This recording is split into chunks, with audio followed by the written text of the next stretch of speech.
Yeah, it's called free speech, people. Nobody's forcing you to listen. Get ready for your daily dose of Tuddle. The all-time greatest intern slash producer we've ever had, of course, Tuddle in Florida. From the Hobo Fish Camp, it's the Tuddle Daily Podcast. What's going on? Nobody likes you, Tuddle. Everything's a goddamn debate.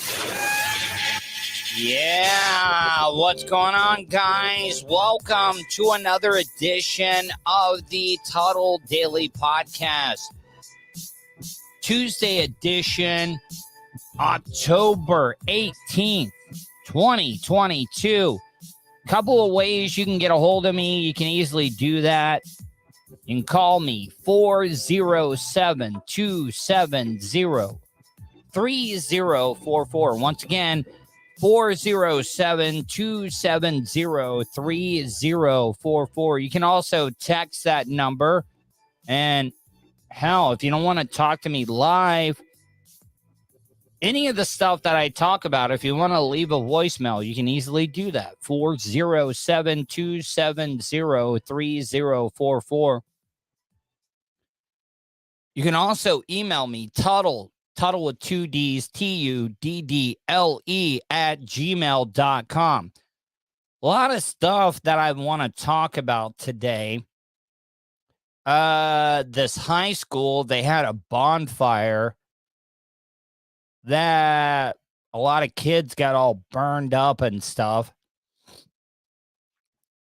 This could not be in the South because all Southern men or just Southern people in general understand the physics of gas fumes, gasoline in general. Fish on J, yo. What up, Fish on J? This high school football team had their season canceled because the white students thought it would be a genius idea to have a slave auction with the black players, the African-American players. Yeah, I just don't get it. And then a guy in Daytona Beach was caught because he dismembered 4 of his friends in another state. And old Chitwood caught him. And then I'm also going to get into a story about somebody down at Fort Myers ended up winning the Powerball. And we'll get into that. So tomorrow, I'm going to drive over to Maitland. Because I did get a message here. I wanna read the exact message that I got. Because I did reach out. Adam messaged me on Facebook and he said, "Hey, Tuddle, you got mentioned on the Monsters this morning. They were raffling off a guitar that's signed by every major person who's been on the show, the Monsters in the Morning. And Russ said only a couple of people aren't on it, and he'd love to have you and SBK sign it. Not sure of your relationship with them, but thought I'd at least let you know. Hope you're doing well." Well, thank you, Adam. I'm doing the best that I can to mend bridges. Me and Russ are fine. Like, seriously. Like, a lot of the stuff I did back in the day was just complete my psychosis, my issues, my mental problems had a lot to do with that.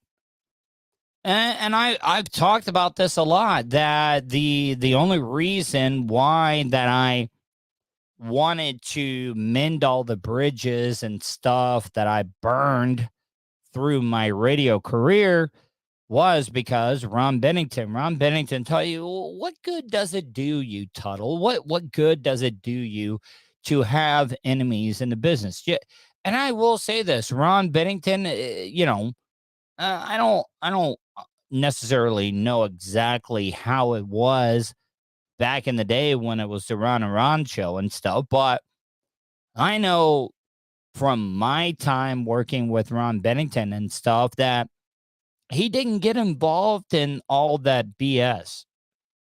He just did not. You know, I see the worst thing about doing the show is that you can see the stream. Hey, I don't have any comments at all. I got Fish on Jay that said, yo, yo, yo. I'm begging you guys. And I'm not begging because I don't have people. I got people watching right now across all platforms. I would love to hear your comments and stuff in the chat room. DR coming in with a $4.99 super sticker. Thank you, DR. But I just see, that is my favorite thing about talk radio and in general is that you got open phone lines, you got the chat room, you got emails. I remember right before I got into radio, they were still taking goddamn faxes. Can you believe that people actually used to send faxes to talk radio shows? It's kind of mind-boggling when you think about it, but people would. So I just like the engagement. So Russ, they got this raffling off of a guitar, and they want, pretty much Russ wanted. You know what? The one thing that I would say about Russ is that Russ respects the history of the show. All the people that have come and gone, even down to the interns. Russ has always been great about that. So they're raffling off this guitar. Every time I say guitar, I think I'm saying Qatar. I'm a big soccer fan, so World Cup's coming up next month. I digress, but so he wants all the current members, former members. I think Bo, the big man Rhodes, signed the guitar as well too. So I reached out to Russ after I got that message, and I was like, hey, if it's for a good cause and all this stuff, I will meet you. So I'm going to meet him at the radio station tomorrow, and I'm going to sign the guitar. So me. I mean, Fish on Jay brings up a great point. What about Tom and Dan signing? I would think that Tom and Dan would be some of those people you would want to sign it, but Fish on Jay, the politics of things.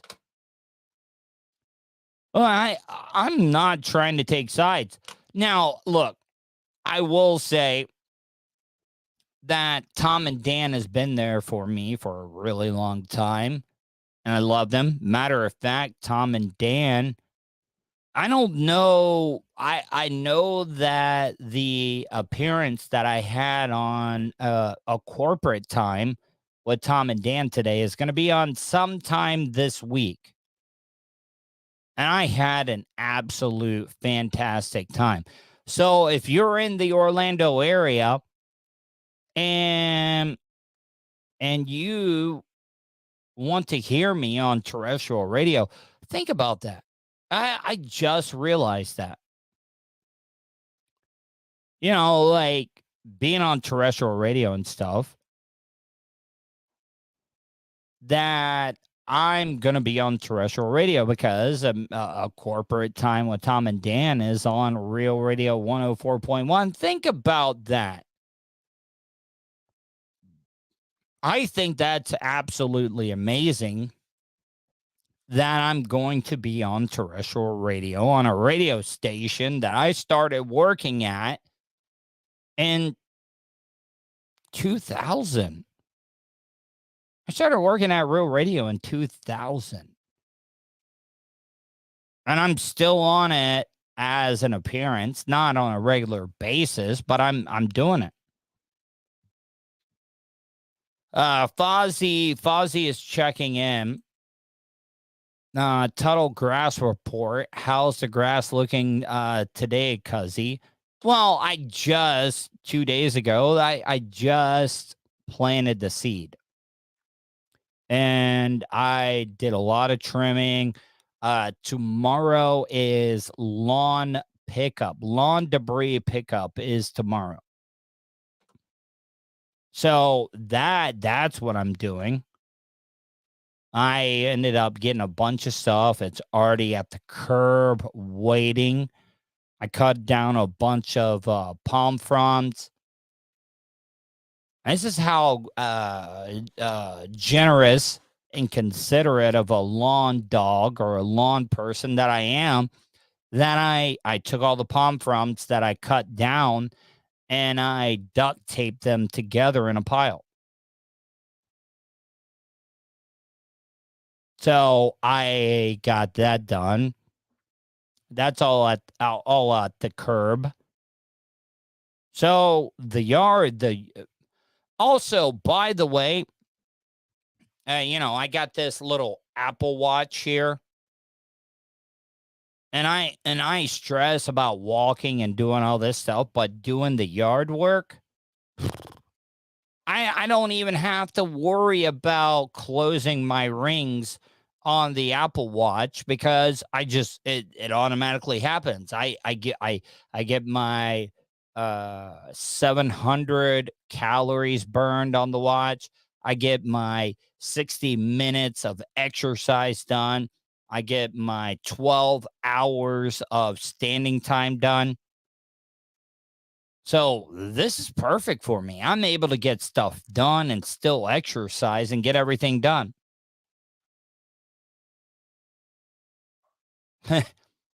Well, I mean, we'll see about that. Here, let me get into some of these content or comments. Fozzie, it's going to get cold. Hell yes, it's going to get cold. A lot of people around the country probably won't understand what I'm about to talk about. But there is nothing better. There is nothing better than that first little bit of cold air that you get in Florida. I will put that up against anything. Less humidity, lower temperatures. It kind of actually does put a little bit of a pep in your step. I think the cold weather coming down kind of makes you feel younger. It kind of for a moment brings you back to that era when you are a young adult that you're like, oh man, everything is right in the world. And that does go away. It does. But it is absolutely nice. It is absolutely brilliant. Fish on J, people that signed the guitar, Whopper Jr., Bubba Whoop-Ass Wilson, Tiffany, Jeff Howe. I'm pretty sure because Jeff Howe was in the studio this week or last week. So I'm pretty sure he signed it. I mean, I could be off. Fozzie, sleeping with your window open. Yes, it's the best. Guys, for real, am I the only one that thinks that little bit, that first crisp, cool air that you get in Florida is the greatest thing in the world? Fozzie, if you will, also says, sound of crickets. I'm full his for tonight. And I'm not just reading all of Fozzie's comments, but that warm coffee is going to be extra awesome in the morning. Yeah, it is. It's going to be absolutely amazing. So what are we, about a little over 2 weeks out from Hurricane Ian? And, everybody got absolutely devastated down there. Hurricane zone and life literally. And it looks like somebody down in the Fort Myers Beach, Fort Myers area, Sanibel, won a part of the Powerball. I mean, good for them. But they also did this story about, oh, yeah, now the lottery. Florida Lottery is jumping all over it, and they're saying, oh, yeah, this is sweet. They're wanting to get the Hurricane Ian rub because somebody down in Fort Myers won the Powerball. And then they do this interview, and then all the people are like, oh, I hope they share it. With so much chaos in the hurricane zone and life literally turned upside down for so many, some are wondering if the winner even knows they hit half of a $500 million Mega Millions jackpot and are rich beyond their wildest dreams. Get out your ticket. $494 million. Good luck. The winning numbers drawn on Friday night. One winning ticket sold in San Jose, California, the other right here in Fort Myers. So you're splitting almost a $500 million between two people. Where for weeks, conversations have been about rebuilding and recovery. But now, folks are talking about who has the golden ticket. I played last weekend, but not at this store, unfortunately. But with so much pain and you know where the news is going with this. They're like, oh, yeah, somebody down in Fort Myers won. This is going to be the savior for... No. suffering here, it's clear everyone is rooting for a feel-good story. After Hurricane Ian and devastations, it's kind of nice to know that somebody was able to... Is it really nice to know? If I'm just being honest, we just went through all this bullshit with Hurricane Ian. My house is completely gone. Do you really think, I'm not going to be a complete dickhead, but I'm not going to be happy for somebody in Fort Myers that one is splitting $500 million.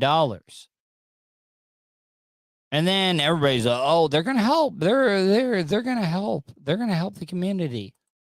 To win that kind of money. Even lottery officials jumping on board saying this win feels slightly more meaningful. And the lottery, the lottery is jumping all over this. Like, oh, yeah, we're doing somebody a favor.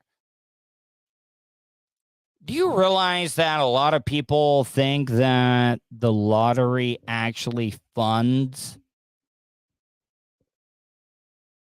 education here in the state of Florida? Because that is exactly what the lottery has been put out on a pedestal for everybody to say, oh, yeah, the Florida lottery is good. I mean, that's how it was pitched when it first came out. Florida Lottery, they were like, this is going to be extra money for educate. No, it really wasn't. The Florida Lottery only replaced the money because they allocated all the education money to someplace else. So the Florida Lottery money is not extra money. It's just replacing the money that was already there, and that other money went to other stuff. So let's not act like the lottery is bonus, because it's not. It is not. They gave you the switch around the Tijuana BF. They did. We're hopeful that the prize will have a positive impact. For those who didn't win, there is a different hope that a generous winner will spread the wealth for those desperately in need of help right now. I would donate to a local charity to help. Nope. Okay, so if you guys would like somebody that won the Powerball to do something generous, I am in no way going to give my lottery winnings to a charity. Nope. Not going to do it, because a lot of the people, the higher ups and everything, they get salaries. I'm not giving money to a place that the organizers, management take a salary. I'm not doing it. You know what I would rather do is just pick people that I knew or random people and say, hey, guess what? I'm going to rebuild your house. So it was almost $500 million. So let's on low end say $250 million that these people have. Okay, you could build a lot of people their homes back. I am not donating any of my lottery winnings to a charity. It's stupid. About the community, because we were all affected in some way, so it would be a nice thing to do, a nice gesture. It's best to help out people who are stuck and going through really bad things. Kurt Panousis, a lawyer who is consulted. Going through really bad things. Kurt Panousis. Hold on, I gotta go back here. Hold on. It would be a nice thing to do, a nice gesture. This woman. To help. What is this woman on the right wearing on her head? Like, it's like, I don't even know what that is, but do you know that they're actually fighting in Iran for head covering, and somebody in America is wearing that? People who are stuck and going through really bad things. Kurt Panousis, a lawyer who has consulted with lottery winners, says giving is. Yeah, well, guess what? That lawyer has taken a lot of percentage off of a lot of lottery winners. Great, but winners need to proceed with caution. A lot of people that win say, I'm going to do all these charitable things. I like to get them to slow down a little bit, getting things under control, waiting 6 months before any major transaction. A big financial windfall for one of their own could provide a big boost and a lot of hope for so many here trying to get back on their feet. I absolutely love how people think just because somebody down in Fort Myers ended up winning the lottery that they're going to help out a lot of people. I mean, Twisted Movies brings up a great point here. 250 million, 140 after taxes, 500,000 a house equals 70 homes, and he's broke. Thank you. Thank you. I just don't understand how people are like, oh, yeah, he won the lottery, or this person won the lottery, that they should be helping out other people. No. I just don't see that. Fonzie, if you will, if you give your lottery money to hurricane victims, you're bailing out the insurance companies and FEMA. Keep your lotto money and let the government. Yeah, Fonzie, you're absolutely correct. See, that is the other thing that I don't get. People here in Florida, yes, they're in a high-risk area for hurricanes and stuff. But let's be honest, the insurance companies are doing nothing but gambling. You know, back in 2004, 2005, when we had all those hurricanes, it was a really long time since Florida had been hit by a hurricane. And then, so you're saying they've gone 5 years. All the insurance companies have gone 5 years that they have just been taking in money, not having to pay anything out. And then now all these insurance companies are all wanting to cry poor mouth, like, oh, poor us, we don't have enough money to be able to pay out all these insurance claims. No, isn't that the whole point? Because just like I said, you'll go a couple of years, guys, where there won't be any claims at all because there's no hurricanes, there's no natural disasters or anything like that. And then when they have a bad year, the insurance companies want to complain. Oh, we're broke. We can't afford any of it. No.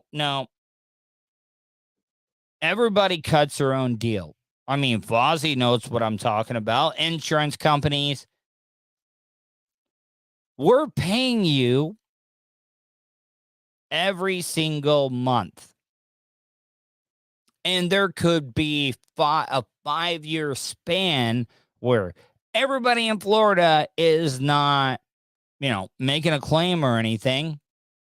And all that money you got built up. And then when everybody has an issue, when a hurricane rolls through, you're saying, oh, we can't pay it. Can't pay. It's all complete bullshit. It is. Absolute, complete bullshit. And I don't understand why more and more people are not up in arms about this, because we pay. No matter what, we pay as citizens of Florida to get insurance, and we can't, when we need it, the insurance companies want to give us a hard time. And then after a bad year of a lot of hurricanes in Florida, all they want to do, no, we can't do it. They're going to start dropping people. No, that is not how it works. A lot of people, want to call me liberal or whatever. I don't like any of the politicians. And you want to know why this keeps happening over and over and over again? It's because of lobbyists. Lobbyists lining the pockets of all the politicians and stuff. And they don't pass any laws or rules or anything to make it better. They just don't do it. They just don't do it. Let me get caught up on some of these comments. Fozzie, if you will, I wonder if the Northerners had the same problem with snow damage. I mean, who knows? Really, who knows? Fozzie also says a roof could collapse under a shit ton of snow. Twisted movies. Tuds, the rich control us and always have. Only a collapse can change that. You're absolutely right, Twisted Movies.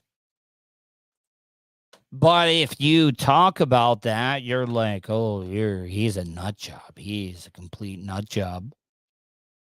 One of the stories. The hurricane zone and light.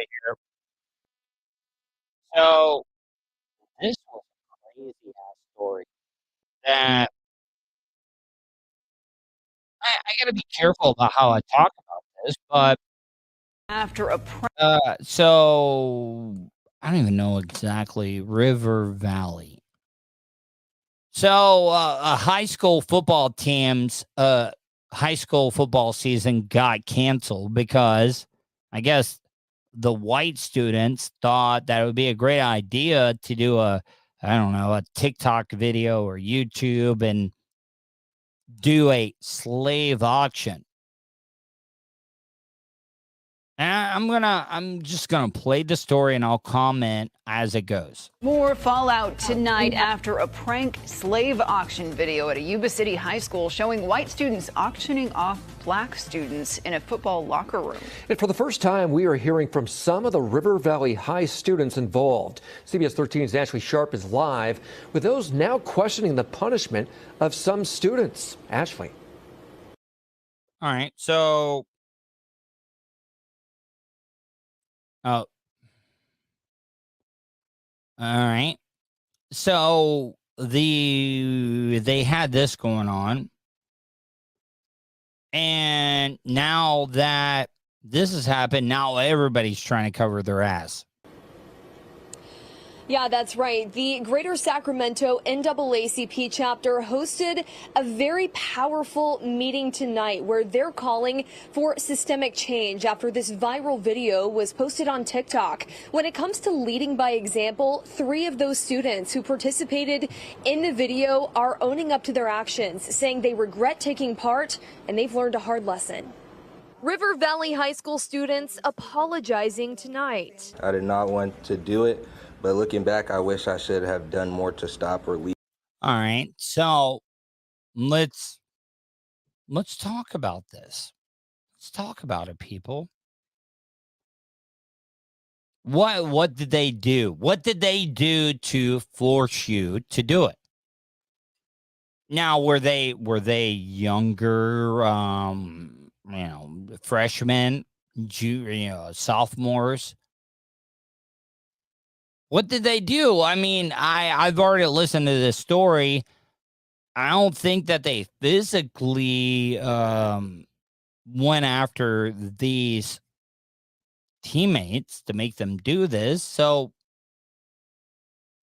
why did you do it? I mean, you have free will. Leave it. For participating in a viral video that showed a mock slave auction. Part of me knew it was. And this is absolutely horrible. It is. It's horrible. But I mean, why did you participate in this slave auction?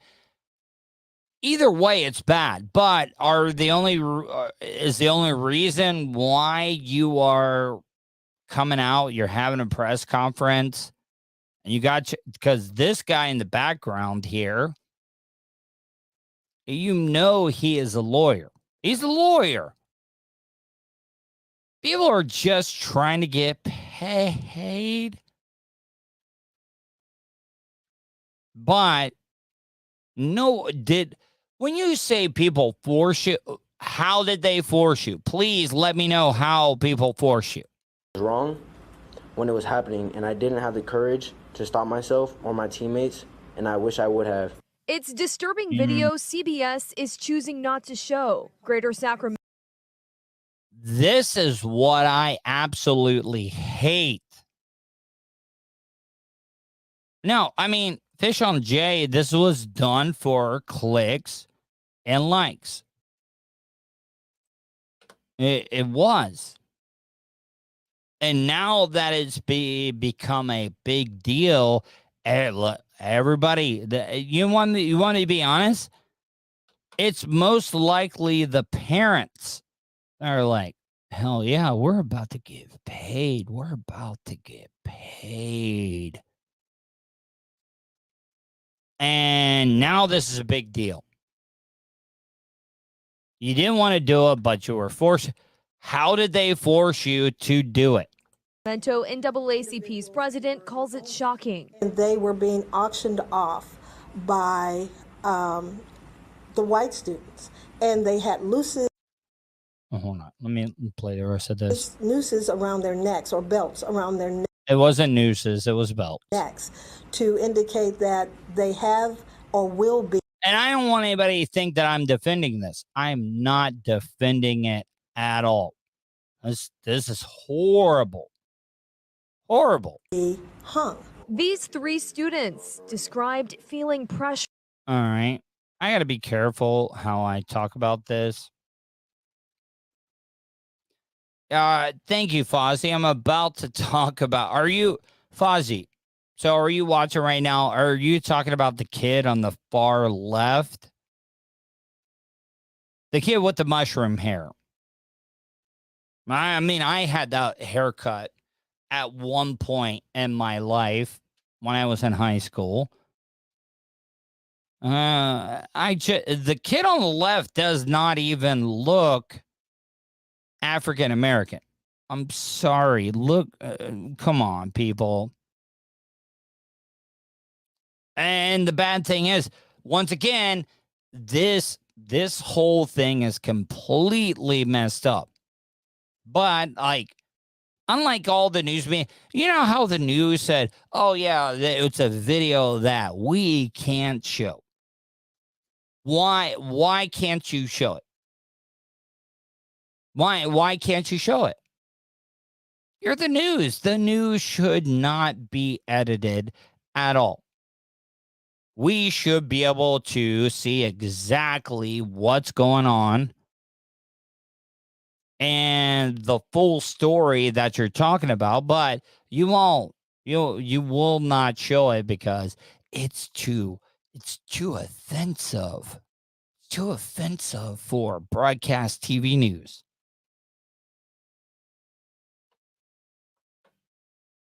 It just does not make any sense to me. They needed another person to be in the video, and being the only black kid left in the locker room, they all turned to me. I had made it clear that I didn't want to do it and try to leave, but wasn't able to.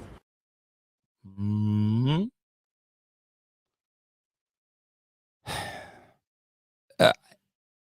I'm going to step out, and I'm going to just go out on a limb here and say that maybe he was, well, no, he was not forced. He made the decision to do it.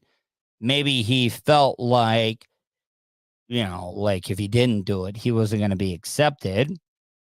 But also at the same time, I think that this student thought that it was probably funny. And you want to know why this has become a big deal is because of the parents.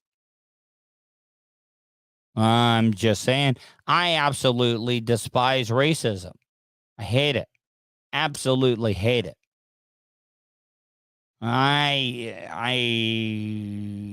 Like as a Caucasian, I can't come out and say, well, this is why. Oh, and I got a black friend or da da da da da. No, I can't say any of that stuff. I despise. I think this is an absolutely horrible thing that they did, but we all know that this is the parents. This is all the parents wanting to get a payday. I know it. You know it. Everybody absolutely knows it. All three of these football players received 3-day suspensions. Their parents say they were removed from the football team. The school's varsity season had to be forfeited as suspensions meant they wouldn't have enough players. And I'm hurt that the school moved so quickly to punish us instead of taking their time to understand the situation better.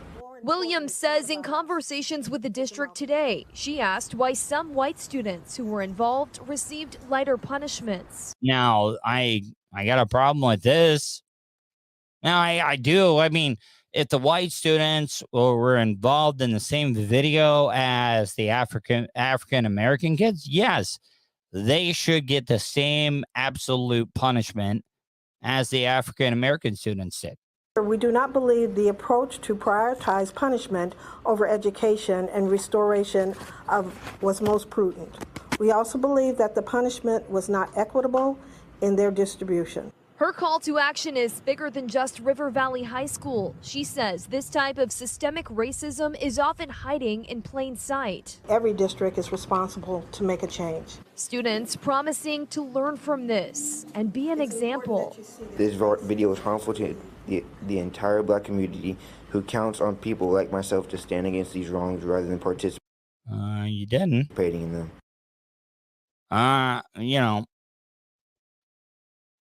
Look, I'm just saying, I think this is an absolutely horrible story. It is.